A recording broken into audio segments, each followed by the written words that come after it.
Excelente. ¿Se ve bien? Sí, se ve muy bien. Muy bien. ¿Se escucha bien también? Sí, se escucha bien. Sí. Genial. Bien, vamos a dar inicio a un nuevo ciclo de seminario. Y en esta oportunidad nuestra estudiante Claudia Egas, del doctorado, ¿cierto?, va a presentar el seminario, que ahí está el título, vamos a dejar a ella que dé toda la introducción. Gracias, Claudia, adelante. Dispones de máximo 20 minutos, entre paréntesis, por favor. Gracias, profesor. Muchas gracias. Bueno, gracias. Bueno, muy buenas tardes a todos los presentes. El título de este seminario bibliográfico corresponde a respuesta de la asociación planta-microorganismo frente al estrés abiótico por compuestos orgánicos persistentes. Para comenzar, entonces, a través de estas imágenes quiero indicar primero que la actividad antropogénica y a través de la industrialización ha generado diversos impactos en el ecosistema. Esto particularmente a través de la emisión de distintos contaminantes que han alcanzado diversas matrices, tales como por ejemplo la atmósfera, el suelo, las aguas superficiales y de estas además alcanzando las aguas subterráneas.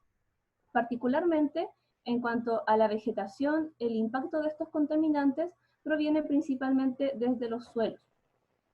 Por eso podemos también indicar entonces que tanto de forma directa como indirecta los contaminantes generan efectos tanto a nivel del ecosistema como de la salud humana. De los contaminantes que son emitidos años a años por la actividad humana, los compuestos orgánicos persistentes o POPs son una problemática tanto histórica como actual, ya que se ha observado tanto efectos en la estructura como en la funcionalidad de los ecosistemas. Estos se definen como compuestos químicos sintetizados basados en carbono y que pueden presentar grupos tanto nitro, sulfo y o halogenados. De este último grupo son parte de los mayores representantes dentro de estos compuestos. Así también como dentro de sus propiedades físico-químicas son descritas principalmente como semivolátiles y lipofílicos. En conjunto además le da sus características de persistencia, ya que permanecen por largos periodos de tiempo y que por no ser posible su degradación o dificultada su degradación, son considerados tóxicos y capaces de bioacumularse en los tejidos. Como podemos ver en la imagen, distintos representantes de estos compuestos orgánicos persistentes, los cuales en general podemos agruparlos en función de su origen, como pesticidas, productos químicos industriales y subproductos. En cuanto a esto y su relación con la vegetación, un estudio evaluó la concentración de diversos contaminantes persistentes provenientes de distintas fuentes en la vegetación desde 1977 al 2015. Como podemos observar, la carga de estos contaminantes es diversa y amplia en las distintas regiones a nivel mundial, y lo cual se ha observado que la acumulación de estos contaminantes está relacionado con el historial industrial de cada continente y además de la distancia proveniente de las fuentes emisoras. Además, junto a esto, si bien los protocolos internacionales han logrado disminuir los contaminantes, se ha habido un aumento en los sitios remotos, incluso alcanzando las regiones polares. Esto debido entonces a que a sus propiedades físico-químicas y estabilidad, estos compuestos se logran movilizar por transporte atmosférico, generando entonces nuevas fuentes y reservorios. Frente a esta panorámica, además, esto tiene un efecto a mayor escala, ya que a través de los consumidores pueden alcanzar las tramas tróficas superiores y por ende bioacumularse. En relación a este escenario, entonces, ¿cuáles son sus efectos a nivel de la planta? Podemos indicar primero que estas son capaces de absorber y translocar estos contaminantes a tejidos y espacios subcelulares, dependiendo sí de las propiedades físico-químicas que presentan estos compuestos y de las características de las plantas y del suelo. Además, esto genera también efectos de fitotoxicidad sobre la planta, y como ejemplo podemos observar un estudio sobre Arabidopsis thaliana y la exposición a dioxina, un contaminante persistente. En la figura A podemos observar que a medida que aumenta la concentración de estos contaminantes, hay una pérdida de pigmentación en hojas y también de peso fresco. En la figura B relacionamos la presencia de esta dioxina y los cambios a nivel del sistema radicular, y en la figura C observamos que a medida que aumenta la concentración de este contaminante, cambios a nivel de las semillas adquiriendo un fenotipo arrugado. Junto con esto, además, un estudio que evalúa a nivel en la planta acuática Lemna minor y la exposición por decabromodifenil éter evaluó los efectos fisiológicos. En la figura A vemos cómo el contenido de clorofila aumenta y posteriormente disminuye significativamente a medida que aumenta la concentración de este contaminante.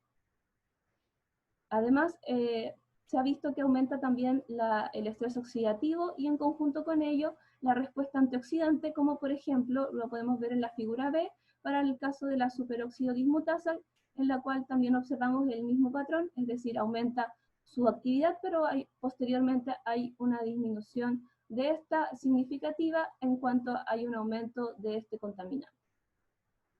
Y así también, en este ejemplo, a nivel de la raíz de arroz, y sometido a la exposición de un derivado de metoxilado de los policlorados, en función de la actividad metabólica podemos observar la siguiente gráfica. Los círculos representan cada una de las rutas metabólicas evaluadas, y los círculos de mayor tamaño y de una coloración más rojiza y naranja son las rutas metabólicas más impactadas significativamente por la exposición del contaminante. De este grupo, principalmente está asociado a un impacto en relación a los metabolismos de azúcares y además también en conjunto con la demanda del consumo energético. Cabe destacar también que aquí se relaciona metabolismos relacionados a aminoácidos, como el caso de la prolina, que es importante en la respuesta como un osmoprotector. Es por eso que podemos indicar entonces que los contaminantes orgánicos persistentes tienen efectos tóxicos pleiotrópicos a distintas escalas, tanto metabólico como fisiológico y morfológico, sobre las plantas, y lo cual limita su crecimiento y desarrollo. Si bien las plantas tienen mecanismos que logran detoxificar en parte estos contaminantes, no cuentan con la capacidad de degradar estos compuestos, frente a lo cual los microorganismos simbiontes tendrían un rol para la degradación de estos contaminantes en las plantas. En esta figura, a modo de ejemplo, son distintos casos de microorganismos simbiontes, los cuales se han descrito la presencia de genes catabólicos capaces de degradar diversos contaminantes orgánicos persistentes, principalmente organoclorados, lo cual podemos indicar además que los microorganismos, de hecho principalmente bacterias, utilizan estos compuestos como fuente de carbono y energía para convertirlos en biomasa y subproductos útiles. Es por eso que entonces, debido a que estos compuestos generan una fitotoxicidad en la planta y que éstas no son capaces de degradarlos, mientras que los microorganismos simbiontes presentan enzimas capaces de degradar estos compuestos, podemos indicar lo siguiente.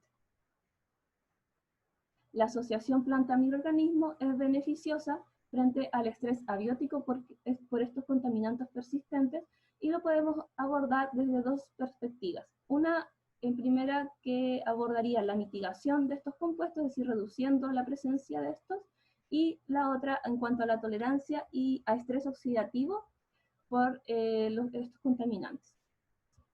En primer lugar, entonces, para abordar la relación de la asociación planta-microorganismo frente a la presencia de estos contaminantes, este estudio evalúa dos condiciones.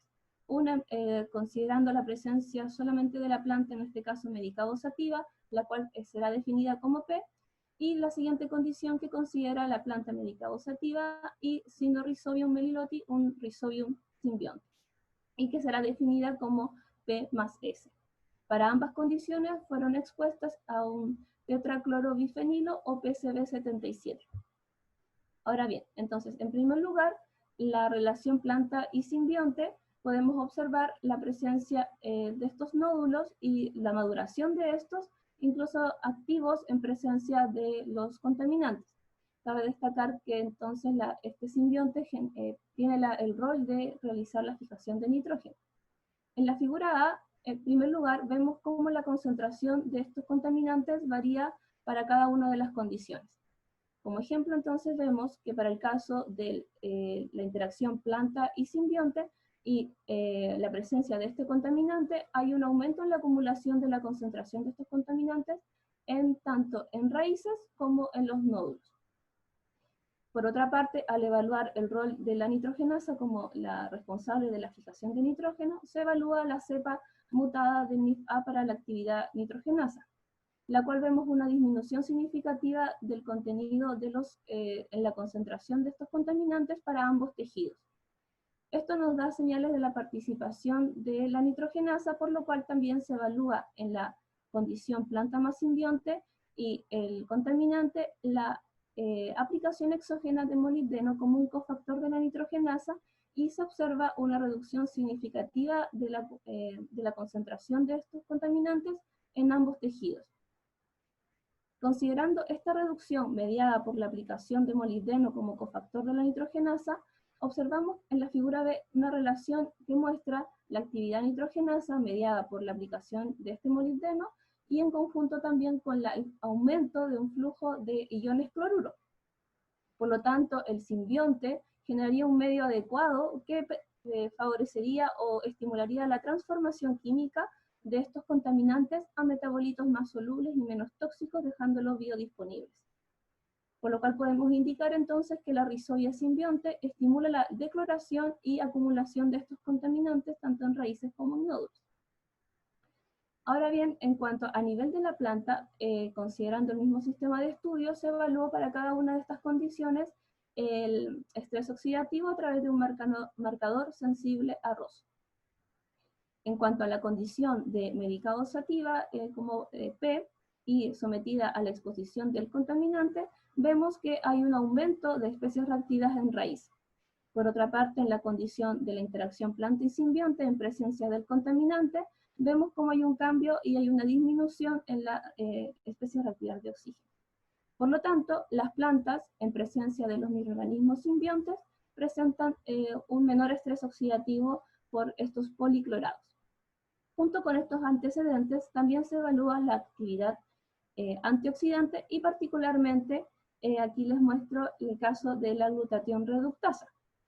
En la figura A se evalúa la expresión relativa de la glutatión reductasa y podemos observar entonces que para ambas condiciones y en presencia del contaminante graficado por las barras grises, vemos un aumento significativo de la expresión relativa de la glutatión reductasa.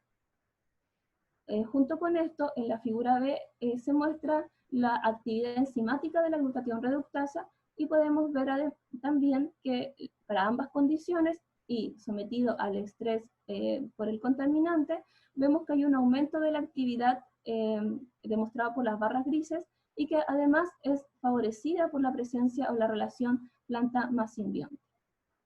Por lo tanto, esta interacción nos muestra una mayor respuesta antioxidante frente a estrés oxidativo por los policlorados. ¿Qué podemos indicar además de la función que cumple la glutatión reductasa? Cabe destacar que esta es una oxidorreductasa que es capaz de catalizar la reducción de un glutatión oxidado a un glutatión reducido, definido como GSH. Este glutatión reducido es capaz, además de participar como sustrato con la glutatión S-transferasa, permitiendo mecanismos de conjugación. Por lo tanto, el aumento de la actividad enzimática favorecería la acumulación del pool de glutationes reducidos y por ende mediar los mecanismos de conjugación que son claves para la detoxificación frente a los contaminantes o sus metabolitos generados en el medio, tanto en la planta, que pueden ser como los hidroxilados de policlorados. Junto con estos antecedentes observados, además, se indicó su relación con una fitohormona. Bajo las mismas condiciones,